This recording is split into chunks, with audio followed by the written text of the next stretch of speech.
Oh yeah. Oh yeah. You see that man right there. We got a baseball field, we got a medical lab, we got a smiling stud in the middle, and we got to intro him on the right way. We welcome in a man who is a dual threat. This stud could throw heat on the mound, but look equally as good in a lab coat. Now, I may be called Doc on this podcast, but he's actually a doctor, a man with his PhD, the son of Miracle Met Ron Taylor, the CEO and co founder of Acorn Labs. We welcome in Dr. Drew Taylor. What's going on? Not too much, man. Thanks for having me. No problem. In this 40 seconds, you probably realize I'm good at stalking, right? You look at good at introductions, that's for sure. I appreciate that. Drew, first and foremost, before we dive into everything, how are you doing? How's your family enjoying baseball so far? Yeah, look at it. It's an exciting season so far. I'm up in Toronto, as you know, so the Blue Jays are looking like a pretty decent team, which is exciting. Obviously, we're one of the favorites going in, but they're living up to it, and it's been a lot of fun to watch.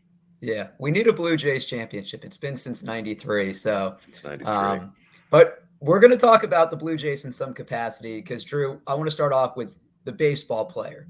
And it's been a huge part of your life because, needless to say, if you get to any major league affiliate, you're dominating at many levels prior. So I can imagine high school, college, even little league, like you're at the cream of the crop, right? Well, Little League, I was still kind of filling out and figuring out where my arms and legs stopped and the ball started. So I think for me, Little League, I was good, but I really kind of found my own in high school, where I really felt like I had a comfortable release point, started hitting my spots, and high school is where I really started to, I think, know that baseball there was a chance. Yeah. And I mean, look, you got to some of the minor league affiliates. In 2006, you pitched for the Pulaski Blue Jays. The following year, in 2007, with the Auburn Double Days. And in 2008, with the Traverse City Beach Bums. All great names. I love minor league names. Right.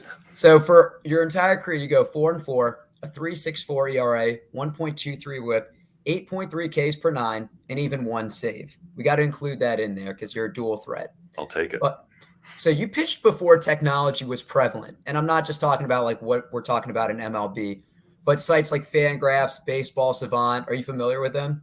Yeah, look at I was even pre-Twitter, so I didn't have to deal with that either. Yeah. So these sites, I mean, they go into deep detail, swinging strike rate, how your pitches do, expecting batting average. Do you think if those were around when you were playing that you would use them? Would I have used them as a player? Yeah, like if like let's say you're throwing your fastball and there's an expected batting average of Yeah, 291, but your changeup is a much better pitch. Would that affect if you threw your changeup more, kind of your absolutely, repertoire? absolutely. So I, as a scientist, I'm a bit of a stat guy too. You have to be a little bit. We had some, one of the first iterations, I think, of that motion capture, like initial software that you could leverage when I was at the University of Michigan playing. And I probably used it more than anybody going in there, trying to study some of the hitters we'd face, especially going into like the Big Ten champs, and I had a chance to, to play in the playoffs and in the regionals. So those types of things really I absorbed and used. Anything that had to do with stats that I could analyze even more in depth, not just my mechanics, but actually how hitters were reacting to my pitches, I would have absolutely jumped all over it. So when you're looking at film, because obviously this is pre-Twitter, this is pre-websites, how are you breaking it down? Are you just saying like, okay, he's a righty, he is swinging more at fastballs outside the zone? Like I haven't played baseball at that level, so I'm curious to hear your experience. Yeah, I think there's a lot of different things. I mean, to going down the road, I think there's a lot of things you just analyze about yourself, right? So sometimes you throw a two-seam fastball and it gets hit hard. When you really break down the slow motion capture, you can tell if it was a good one or not. I know you can feel that a little bit as a pitcher, but you can see how much it was moving. You can see the spin on the ball, calculate the rotation. So there's absolutely ways for you to understand where you might have been the cause of why they were able to hit that ball so hard. And then also you can really break down on the other side, like the pitcher, the batter. If you see that there is hitters that you've been able to face, and obviously when you're playing in a league like the Big Ten or at any level at from university up, you're going to be seeing those same hitters later in that season again, potentially in the playoffs again, certainly in the division championships and things. So you'll have the opportunity to face those guys again. You may face the same hitter, more than a dozen times in the season. And so you really have an opportunity to say, okay, well, what was this guy looking for? What was he sitting back wanting to see from me? See what they're swinging at, see what they're struggling with. And so that you have a little bit of a better idea of how maybe to handcuff them the next time you face them.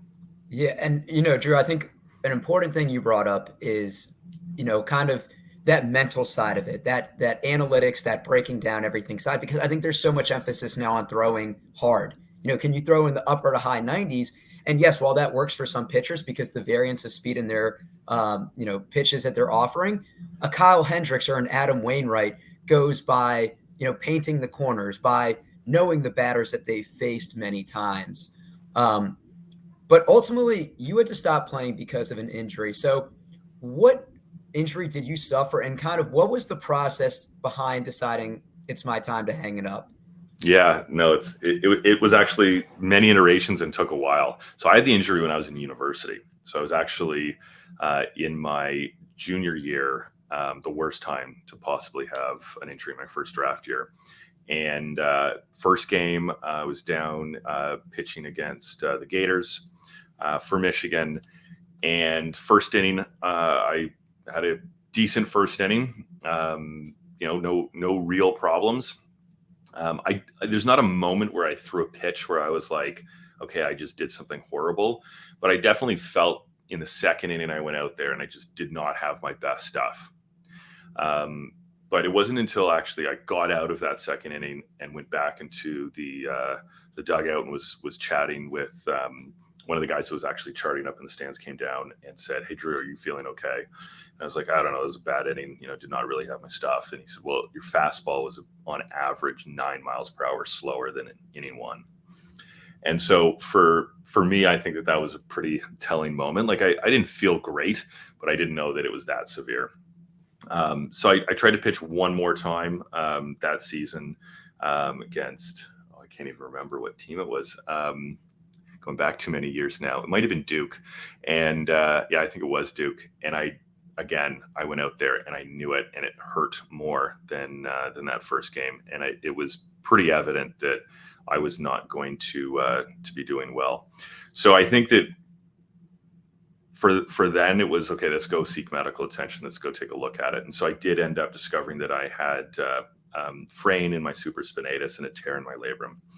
Which is not what you really want to hear as a pitcher. You'd much rather have an elbow injury because that's a lot more repairable. So I ended up taking the rest of the season off. We didn't actually do surgery. The tear was literally like that number where if it was 1 millimeter higher, you'd say, okay, let's operate. And if it was 1 millimeter lower, you'd say no. So I was given that choice, and I had two surgeons that gave me two different opinions. One wanted to operate and one didn't. So I opted not to, rehabbed back, but I never gained back the velocity that I had before. And, I climbed back up, but never, into the, 90s or touching mid 90s every once in a while, like I did before the injury. So that was a pretty big hit, but I figured out how to get guys out, learn a little bit better how to throw a better curveball, a better slider. Always had a good changeup, but started to kind of mix up pitches and still had a great rest of the career. Still pitched well enough to get picked up, and play professionally. But I just didn't have that zip on my fastball anymore. So tried to get it back and ended up kind of surviving for a number of years in the minor leagues. Had some decent elements about how I pitched. I was always good at getting strikeouts and having a decent numbers there. But, I think it became pretty evident when I was in the minor leagues that I probably wouldn't make that jump up to the next level. Yeah. And I think a lot of people don't realize that throwing a baseball, like you think of playing catch, but that's not a natural motion of the body. So when you're doing it repetitive, and it's interesting because we've had pitchers on, like Aaron Savali, current for the Cleveland Guardians, and he said if you make 30 starts a year, you feel 100% for probably 3 of them. Yeah. And it's like the fact that I don't think the average person realizes how much wear and tear that, in a normal July start, you're not feeling 100%, but you're laboring out, throwing, 50 plus pitches unless you're getting bombed in the first inning. But I guess at a certain point, you're, the opportunity kind of doesn't outweigh the reality of I can't continue going. I'm sure it's a nagging injury at some point. We're just like I don't want to do it anymore, right? Mm. I think you'll, yeah, it's interesting to put it. I mean, absolutely. I think first of all, the best pitchers are the guys that figure out how to get outs when they're feeling like crap. Mm-hmm. Like you're not going to have your best stuff every day. And the best pitchers are the guys that figure out how to get it done when they've got their worst stuff. Because you're going to go out there not once or twice in a season, but many times where you're not feeling like you've got your A stuff. And so still being able to give your team a chance to win, and not let that other group put crooked numbers up. Those are the guys that kind of separate out. But I think that for, you always want to play, right? Like I had this injury, I was battling back. I knew I didn't have my best stuff, but I was still trying to get it back, and pushing hard, play for It's a the athlete number of in you. years after. Yeah, absolutely. And it's fun, right? It's fun to play baseball. It's exciting to play baseball. So you don't really want to let that go. Unfortunately, only a very few people actually get to decide when they walk away from the game on their terms. Only like the superstars, really. At some point, everybody gets told you can't play the great game anymore, and you've got to make a tough decision about what you want to do next. And so for me, it was definitely difficult. Obviously, I had baseball in the family and had a dad that played in the big leagues, and so that's what I wanted to do as well.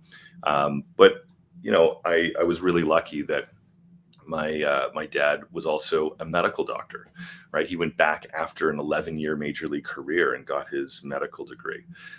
So I had you couldn't have a better example of living that kind of dual life where you're extremely committed to athletics and performing to the best that you can, but also not neglecting academics or your career. And so by the time I finished up with professional baseball, I was wrapping up my third degree, right, and I was able to translate that into to a career in healthcare. Yeah, and I mean it's impressive, playing baseball, but also in education. And look, most people they get a bachelor's degree and they say, okay, I'm good with it. You got a master's and you got a doctorate, and because post baseball, you're an entrepreneur, you're a regenerative medicine pioneer, you're making breakthrough medicine accessible for everyone. Kind of on the professional side, you worked as part of the Mount Sinai's Hospital's bioengineering of skeletal tissues team, then as chief science officer at Epic Capital Management. And in 2017, you co-founded Acorn Biolabs to help more people access the future of regenerative medicine by providing affordable, accessible, and non-invasive cell banking. So that's a lot to unpack right there. But first off, can you describe what regenerative medicine is? And I can't even say it right. Regenerative medicine is essentially the idea that using a patient's own cells, tissues, we are able to provide benefit to somebody that has a deficiency in their cells and tissues performance, so that after that treatment, you return to the same performance you had before that disease started. So it's using our own tissues, using our own cells, and replacing ones as they break down, don't perform nearly as well, or lead to disease, so that we can actually eliminate that disease. Some examples of regenerative medicine would be pretty broad, right? You see a lot of high-end athletes right now talking about them taking advantage of PRP, which stands for platelet-rich plasma. And that's essentially taking some blood, spinning it down, and concentrating platelets, but not only that, growth factors that are important for cellular regeneration and healing, and then putting that concentrated plasma back into the site of injury to enhance that healing and hopefully have them be able to return to sport faster. Can be very powerful, and we've seen some cases where it has led to some immense benefits, like Tiger Woods and other people have used this, and a number of people in the NBA and MLB. But that's kind of intro regenerative medicine, right? We're not actually taking live cells where we're leveraging those to maybe even culture out and create more cells. But all of these ideas of stem cell therapies, 3D printing human tissues, regrowing organs in a lab, that is all under this umbrella of regenerative medicine, using our own bodies and our own cells to heal ourselves. So what I think is interesting, and you kind of, it's the evolution of medicine. And in any sport, but especially baseball, there's a lot of injuries you can sustain. For hitters, it doesn't seem as frequent, but you can have hamstring strains, torn ACLs. Sure. What we're seeing a lot this year is oblique injuries because players haven't ramped up their body. And so when they're swinging and having that torquing motion, they're having oblique strains. For pitchers, it seems mostly throwing to, elbow, UCL, shoulder, lat.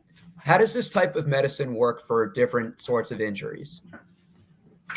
Yeah, I think that pitchers are always the ones that are a little bit more susceptible because they experience chronic injuries, right? It's that overuse or that long-term wear and tear that eventually kind of breaks down to a point where all of a sudden it's really affecting performance. And that can accumulate over a career. We see that happen with pitchers, right? I had a former pitching coach that said you only have so many bullets, right? And so many throws that you can make in your life before your arm's going to give up. With hitters, we see a lot more instantaneous injuries, right, or acute injuries where they're running the bases, going 100%, and they ended up pulling a muscle or an oblique or having that kind of instantaneous injury. So a little bit two different types really, but there's a lot of concentration on pitchers because we see such a volume, right, of these chronic injuries coming to a point where you end up having, some of these things can be career ending. Not just putting a pitcher on the 14-day DL, right? Like this is something where, like, are you going to lose them for the season? Is their career over, right? Because some of these things, especially with shoulder injuries, can be career ending. I think that what we're seeing in regenerative medicine, we're at the kind of beginning stages, I would say. But we've already experienced the inflection point. Like we have seen the widespread adoption of not only PRP and these types of intro regenerative medicine, but actually using live cells themselves, like stem cell therapies, mesenchymal cell therapies. We even see now therapies being leveraged as we work on using non-invasive cell sources that can be accessed from simply the human hair follicle. We see a lot of people in Hollywood and high-end athletes starting to access these things earlier than most hospitals are really offering them, right? And most physicians are offering them. And I think it's going to take some time for these things to percolate and be widely accessible across most healthcare systems. But for right now, we are seeing a lot of people that do have access to either money or opportunity because their career depends on it, right? That is how it is. It is how it is, right? It's the the technology is here. It's just not equally distributed yet. So we've already seen people access and receive immense benefits. Now you have to be a little bit careful, and I do have to say, because I think it's very important that with any kind of buzzword or area of excitement like stem cells, it does attract people that may not be offering the most safe and efficacious treatments in the world, especially because most of these people are accessing these types of things outside of FDA or Health Canada regulations, right? They're going to countries where things are allowed, where the regulatory systems are probably a little looser. So you have to be very careful, right? And I don't suggest people run off to any clinic and do these things. You want to make sure that you are working with physicians that are delivering the best therapy. And that's very hard to discern sometimes. And so for people, I always suggest sometimes as patients, we have to exhibit a little bit of patience. These therapies are coming, they're coming very quickly. But we want to make sure that they can be delivered to people in safe and efficacious ways. So the counterpoint to this, though, and this is just me playing devil's advocate, is that medicine and surgery is the best that it's ever been. And a recent example, Ronald Acuna Jr. tears his ACL in July and is going to get activated today in April. So that's a 9-month recovery time from getting in game action. Nathan Eovaldi has 2 Tommy John surgeries and is throwing 180 innings last season, and his fastball is at 98. What would you say? How would you combat that argument that, hey, stem cell is the way to go as opposed to kind of the traditional procedures? Yeah, so I don't think that they are mutually exclusive, right? And so if you are able to take, I mean, when you're thinking about, right, like an ACL tear, Mm-hmm. right, you can have a fully severed ACL, and the way that we repair that is essentially to replace that ligament with either using a cadaver or a donor area in your own body, where we harvest a tendon in your hamstring and use it there. So there is a recovery period. You're having to affix that onto both sides of the knee into the bone, and it has to heal. And it can be a very long recovery, like you said, 9 months. Well, what if we can add stem cells to fast track that process, and you can be back in half that time, right? Like, there are opportunities for stem cells to complement some of the more traditional therapies or surgical interventions. And I don't think that stem cells are going to replace some of those things. If we have micro tearing and it's not going to be surgical, those are the areas where I think that stem cells can actually have immense effects, where we're able to confer benefit and really fast track the healing process. But not only that, have a better healing process. One of the biggest things that we worry about when you have these tearings is the formation of scar tissue or misaligned fibers in that tendon, ligament, or muscle. Because if they're not aligned properly with the muscle, you end up really not pulling in the right direction. They're not contributing to the power that can be generated. And so you're going to end up sacrificing performance, even recovered from that injury. So if we can actually use elements in stem cells that align properly, right, as they kind of lay down new tissues with the tissue that's already there. And we've seen in multiple studies with connective tissues how stem cells are able to do this better. It can really lead to not only faster recovery times, but actually better performance coming out of that recovery. So they're not going to replace each other, right? There's no idea that stem cells will replace surgery when it's needed. It's more that it has the opportunity to enhance those surgical procedures, have return to sport happen faster, and maybe even improve the actual, the actual healing of that tissue, so that its performance is better at the end. But then also it can act as an opportunity for us to address tears that are not going to be surgically approached. We're not going to do surgery on this, but we want to enhance healing. We have PRP, and that would be like one of the obvious kind of steps to try to enhance the healing in that area. But what if we could actually complement that PRP with also our own live cells that can contribute as well? So in terms of next steps, because this sounds like this is something that is on the up and rise, and you had mentioned that it's not evenly distributed. Yeah. What is the kind of outlook to get this more commonly used, and maybe even for the average person that isn't an athlete to have these procedures and injections? Yeah, I think, average, like when we say average people, right, everybody wants to be able to do something, right? I mean, it may not be career dependent, right? So it may not be an extra year, an extra millions of dollars in your career, right? So the stakes are certainly extremely high in professional athletes. And if we can, using some of these new technologies, prolong their career or allow them to return to sport faster, it can have massive implications on the bottom line, not only for the players themselves, but for the organizations that they're representing.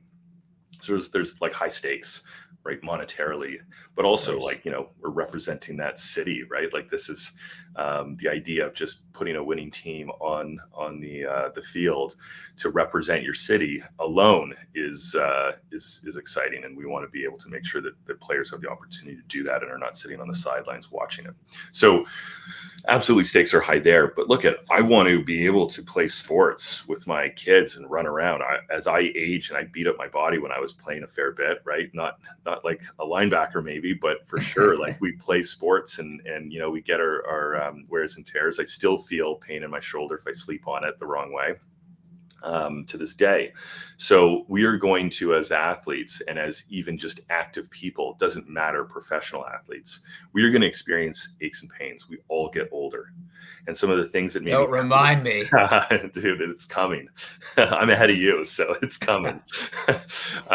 It is one of those things where aging catches up to us, and it happens kind of in a way where all of a sudden you do an activity, that kind of weekend warrior syndrome over the weekend, a little bit more strenuous than you have done before. And you wake up that next morning and all of a sudden you're like, wow, I'm old, relatively old, right? Whatever that, it's that feeling that you're like, this is not how I would have felt getting out of bed after that exercise when I was in my 20s. And so ultimately, like, those things catch up to us, and we're going to deal with chronic wear and tear, right? We're going to deal with knee pain. I know I'm going to be dealing with shoulder pain probably as I enter my later years. I want to be able to combat that as well. So it's not really exclusive to high-end athletes trying to extend their careers. This is also about, for those professional athletes and amateur athletes and people that just want to stay active later into life, which is most people, the ability to do so without, with limiting the amount of pain, with enhancing our ability to actually regenerate after injuries and keep on doing the things that we love and staying active.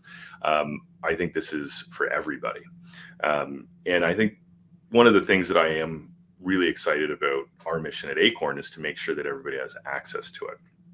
Because as we've already talked about aging and those things catching up to us, that's exactly what happens to our cells, right? As we age, every day that goes by, our cells are getting a little bit worse.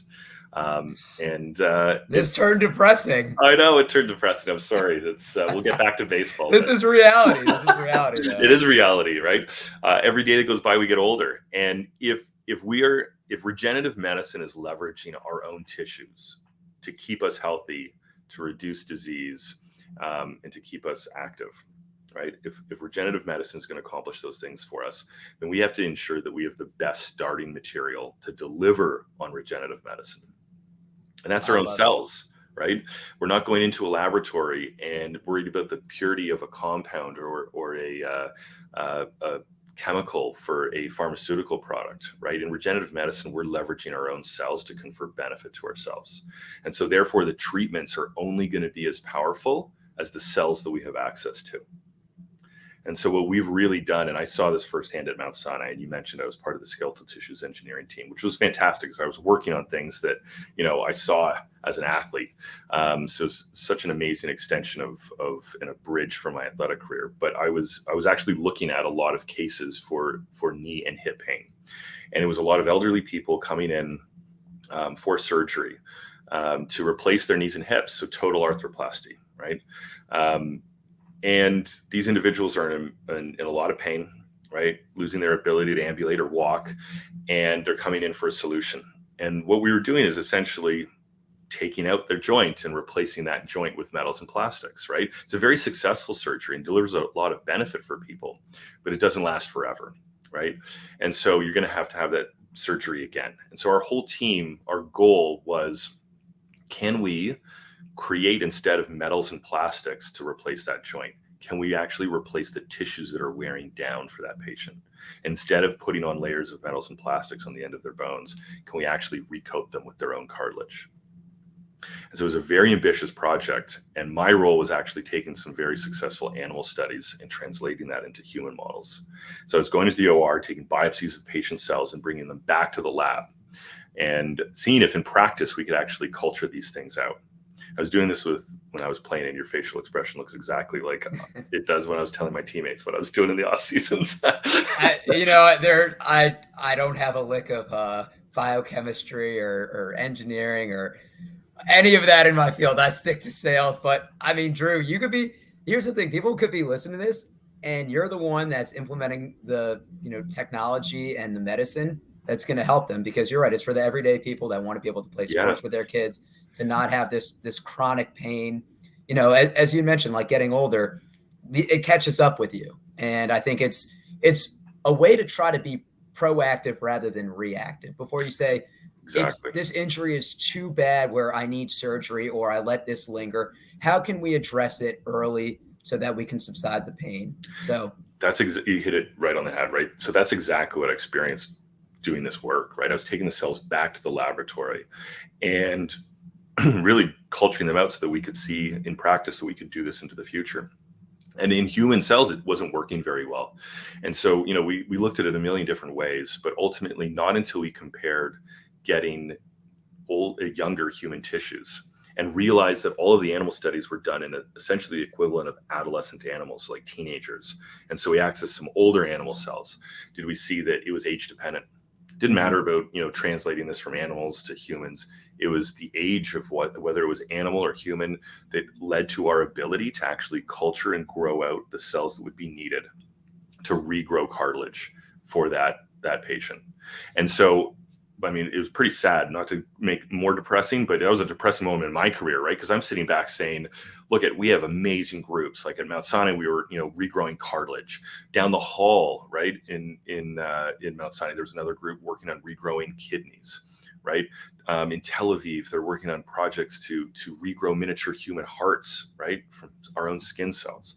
These amazing groups all around the world creating these therapies. And what I foresaw was a future where patients are going to be coming to us in a time of need, which is usually later in life when they're elderly, and saying, I need this. And us as physicians and scientists having to tell them, yes, you do, but unfortunately, you're not a candidate because you're either too old or too sick. And your cells are not going to be able to perform at the capacity we need them to. Oh, man. So that's the future that we're not going to accept, right? So Love it. What we need to do is intercept that timeline. And unfortunately, every day that goes by, we get older. So the best thing we can do is to lock in that starting material that's going to be so valuable later in life when we need to depend on that youth and that performance of those cells.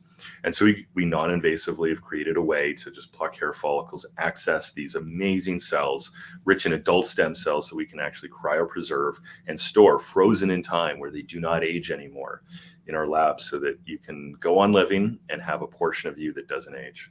That's the optimistic note I want to end on for this, because we want to end on a high note. But Drew, I told you when you came on that we're going to have a little fun at the end. Yes. So I have 5 rapid fire questions, Okay. this or that. You probably haven't been asked some of these before. You game? I'm game.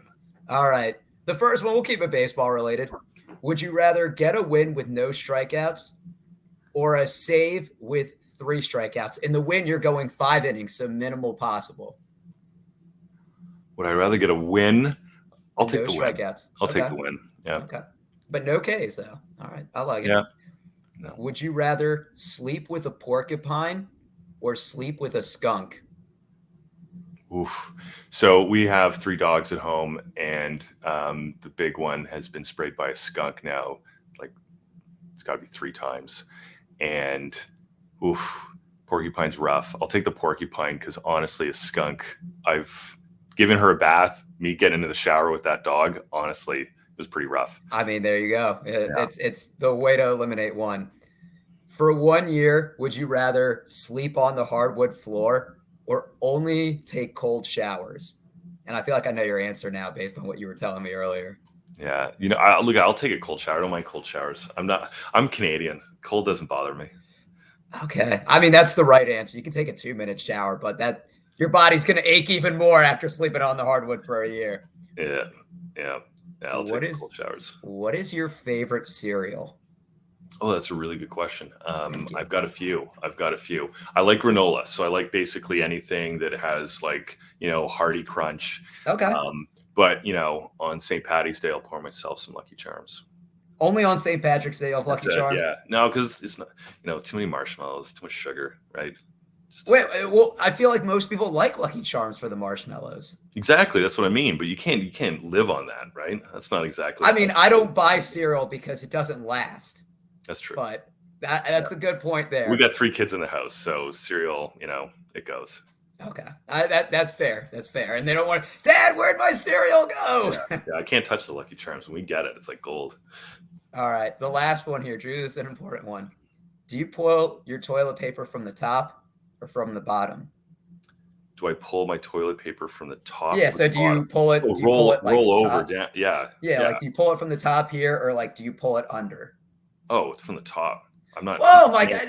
What? I'm starting to think I'm doing it the wrong way. Everybody says top. Yeah, man. You got to, I don't know.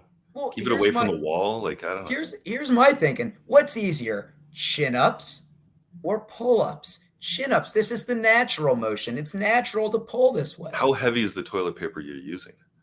It's not heavy, but it's the principle. Invest in the soft stuff. But it's the principle of it. It's like this is the natural motion, as opposed to this. Like, this just feels weird to me. Okay, but if you're talking to a lot of pitches, we're not used to natural motions. So That's fair. That's fair. You know what? Now I feel like I need to start pulling my toilet paper from the top. But give it a shot. See how it goes. okay, I'll know later today probably. If it ruins your day, then stop. That's true. It's going to be a small thing like that. But Drew, really appreciate you coming on and informing a lot of people about the future of medicine. Before we get you out of here, where can people find you, whether it be on the socials? I know you're active on LinkedIn as well. Yeah, no, do a fair bit on LinkedIn, but I'm getting into Instagram, so you can check me out there at Dr. Drew Taylor. We also have a site on Instagram, or a page on Instagram, Acorn Biolabs. But on Twitter as well, Drew W. Taylor. And then honestly, if people want to learn more about what we're up to, check out acorn.me.